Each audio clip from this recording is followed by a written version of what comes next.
So bago ang lahat, 2 araw na lang August na at 1 buwan na lang bare months na naman.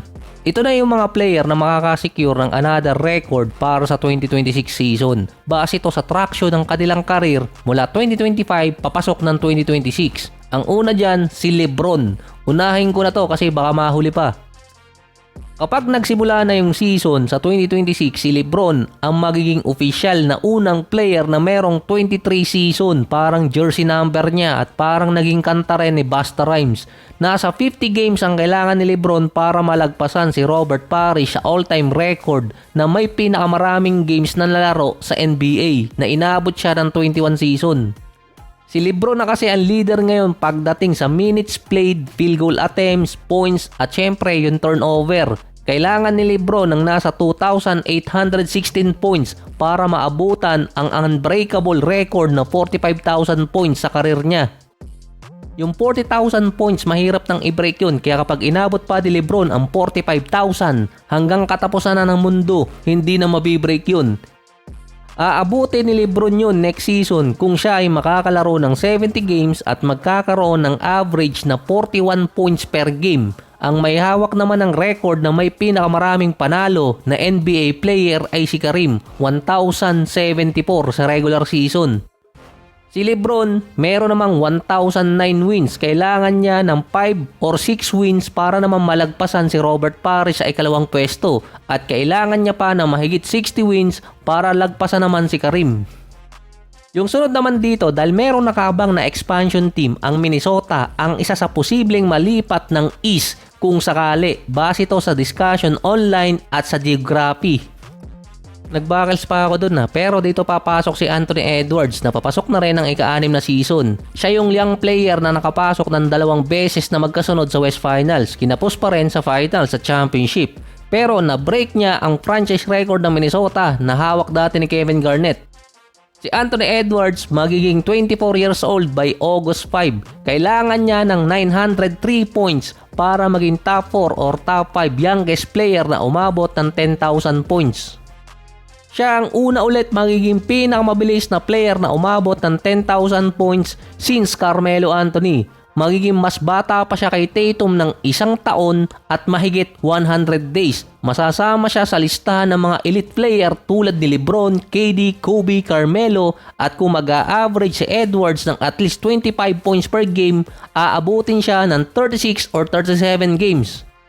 Papatak yun ng January or February, depende sa game na lalaroin niya. At malalagpasan niya either si Carmelo or si Tracy McGrady. Within 5 seasons, si Anthony Edwards ay merong 1,109 3-point shot.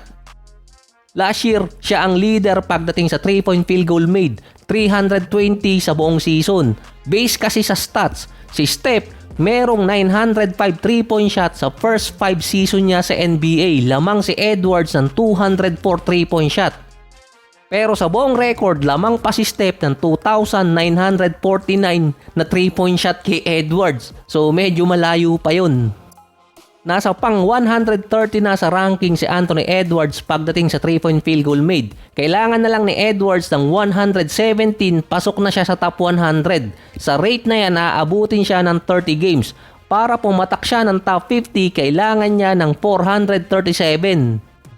3 players ang mabilis ang pace pagdating sa 3-point area. Si Trae Young, si Luka, at si Edwards. Pero si Anthony Edwards talaga ang nasa pace na aabutin niya yung 3,000 3-point shot or kaya nasa 4,000. So hindi ko sinabing aabutan niya si Steph. Ang sinabi ko lang nasa pace siya.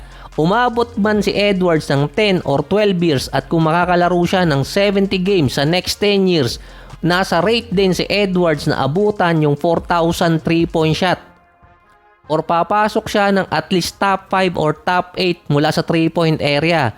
Mula sa pagiging dunker, napunta sa pagiging 3-point shooter. Si Anthony Edwards din ang isa sa best 3-level scorer ng NBA mula 3-point area, mid-range at paint. Siya lang din ang pinakamalapit kay Lebron kung scoring ang pagbabasihan kasi nga siya ang youngest possible player na makaabot ng 10,000 points sa ngayon. Pero kung 3-level scorer si Edwards, talo siya dito. 4-level, angat ng isa. 3-point area, mid-range at free throw area. Ang MVP last season. Si Shai Gilgeous-Alexander naman ang nanalo ng MVP, Championship, Finals MVP at Scoring Champion last season. Ang nakakuha ng may pinakamalaking kontrata din sa history para sa 2025. Iba naman ang makakakuha next year. Pero si SGA ang pinakamalapit kay Michael Jordan, hindi si Anthony Edwards. Hindi pa kasi lumalabas ang dila ni Edwards, si SGA ngumingiwi na. Potentially si SGA ang maging unang player ulit since Michael Jordan na magkakaroon ng 4 straight 30 points per game na merong 50% sa field. Wala pang nakakagawa nun sa history kahit pa ngayon na mas pinipili yung efficiency ng player. Si MJ nagawa yon 5 straight season. Hindi lang basta 30 or more points, nasa 50% shooting. Lamang pa si Jordan sa scoring title dito kay SGA. Pero at least nakalapit sa scoring season. Yun lang kasi ang pwedeng maidikit ni SGA dito kay Michael Jordan. Pero mahirap gawin yung 30 points per game na merong 50% sa field sa loob ng 3 season at posibleng ika-4 na season ni SGA. Kailangan niya pa ng nasa 3,706 para makaabot naman ng 15,000 points. Papasok na siya sa ika-8 season sa NBA. Bago niya maabot yung 15,000 points, aabutin din siya ng 2 season. Pero sa phase ng pag-abot ng 10K, 15K at 20K na parang marathon na ang kinakalabasan, si Anthony Edwards ang pinakamabilis dun so far. Dapat yun si Luka ang pinakamabilis sa 10K, 15K at 20K. Kaso dahil nga sa mga injury, nahabol siya ni Anthony Edwards.